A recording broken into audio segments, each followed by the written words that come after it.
ನಿಮಗೆಲ್ಲ ಬಸವ ಸಂಸ್ಕೃತಿ ಚಾನಲ್ಗೆ ಸ್ವಾಗತ. ಇಂದಿನ ವಚನ ಶರಣೆ ಮುಕ್ತಾಯಕ್ಕನವರ ವಚನ ಇಂತಿದೆ. ತೊರೆಯ ಕಟ್ಟೆಯ ಕಟ್ಟಿ ನಿಲ್ಲಿಸಲುಬಹುದೇ, ನೆರೆ ಮರುಳಿಗೆ ಬುದ್ಧಿಯ ಹೇಳಲುಬಹುದೇ, ತರಿಸಲು ಓದವ ನಿದಿರಿಚ್ಛೆಯ ನರಿಯದೆ ಮರೆದಿದ್ದಡೆ ಹಗೆ ಇರುವುದು ಮಾಣ್ಬನೆ, ದೂರದಲ್ಲಿ ಹೋದವ ಊರ ಸುದ್ದಿಯ ನರಿಯ ಹೇಳದೆ ಬಯಲಾದ ಕಾಣ ಎನ್ನ ಜಗಣ್ಣ ತಂದೆ. ಈ ವಚನದ ಅರ್ಥವನ್ನು ನೋಡೋಣ ಬನ್ನಿ. ಈ ವಚನದಲ್ಲಿ ಶರಣೆ ಮುಕ್ತಾಯಕ್ಕನವರು ಮಾನವ ಜೀವನದ ಮೂಢತೆಯನ್ನು, ಆತ್ಮಜ್ಞಾನಹೀನತೆಯನ್ನು ತೀವ್ರವಾಗಿ ಎತ್ತಿ ತೋರಿಸುತ್ತಾರೆ.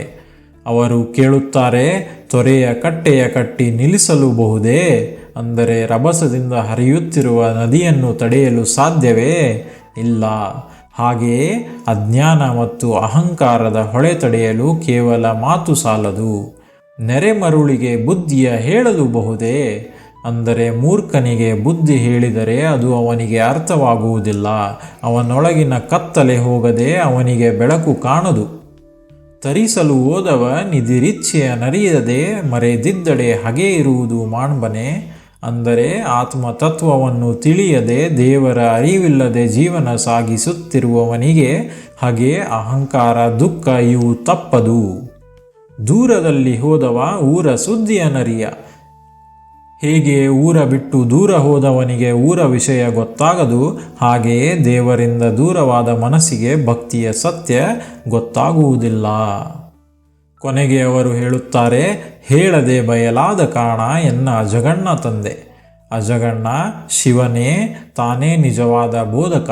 ಅವನ ಕೃಪೆ ಇಲ್ಲದೆ ಈ ತತ್ವವು ತಿಳಿಯದು. ಈ ವಚನದ ಒಂದು ಸಂಕ್ಷಿಪ್ತ ಅರ್ಥವೇನೆಂದರೆ, ಅಜ್ಞಾನ, ಅಹಂಕಾರ ಮತ್ತು ಮೂಢನಂಬಿಕೆಗಳ ಮೂಲಕ ದೇವರನ್ನು ಅರಿಯಲು ಸಾಧ್ಯವಿಲ್ಲ.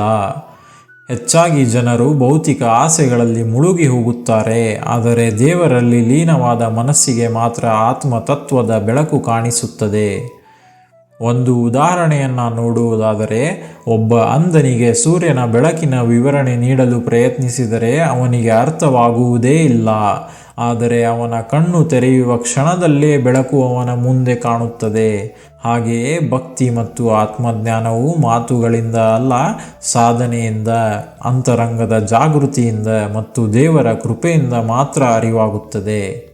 ಮುಕ್ತಾಯಕ್ಕನವರು ಹೇಳುವ ಸಂದೇಶವೇನೆಂದರೆ, ಜ್ಞಾನವನ್ನು ಹುಡುಕುವವನು ಮೊದಲು ಮನಸ್ಸಿನ ಕತ್ತಲೆಯನ್ನು ದೂರ ಮಾಡಿಕೊಳ್ಳಬೇಕು.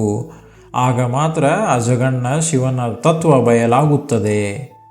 ಈ ಆತ್ಮಜ್ಞಾನ, ಭಕ್ತಿ ಮತ್ತು ದೈವದ ಅರಿವಿಗೆ ನಮ್ಮ ಅಜ್ಞಾನ ಮತ್ತು ನಿರ್ಲಕ್ಷಣೆ ಮಾಡುವುದೇ ದೊಡ್ಡ ಅಡೆತಡೆ ಎಂಬ ಸಂದೇಶ ನೀಡುತ್ತಾರೆ. ಈ ವಚನವನ್ನು ಮತ್ತೊಮ್ಮೆ ಓದುತ್ತೇನೆ. ತೊರೆಯ ಕಟ್ಟೆಯ ಕಟ್ಟಿ ನಿಲ್ಲಿಸಲುಬಹುದೇ, ನೆರೆ ಮರುಳಿಗೆ ಬುದ್ಧಿಯ ಹೇಳಲುಬಹುದೇ, ತರಿಸಲು ಓದವ ನಿದಿರಿಚ್ಛೆಯ ನರಿಯದೆ ಮರೆದಿದ್ದಡೆ ಹಗೆ ಇರುವುದು ಮಾಣ್ಬನೆ, ದೂರದಲ್ಲಿ ಹೋದವ ಊರ ಸುದ್ದಿಯ ನರಿಯ ಹೇಳದೆ ಬಯಲಾದ ಕಾಣ ಎನ್ನ ಜಗಣ್ಣ ತಂದೆ. ಇನ್ನೊಂದು ವಚನದೊಂದಿಗೆ ಮತ್ತೆ ಸಿಗೋಣ. ನಿಮಗೆಲ್ಲ ಶರಣಾರ್ಥಿಗಳು.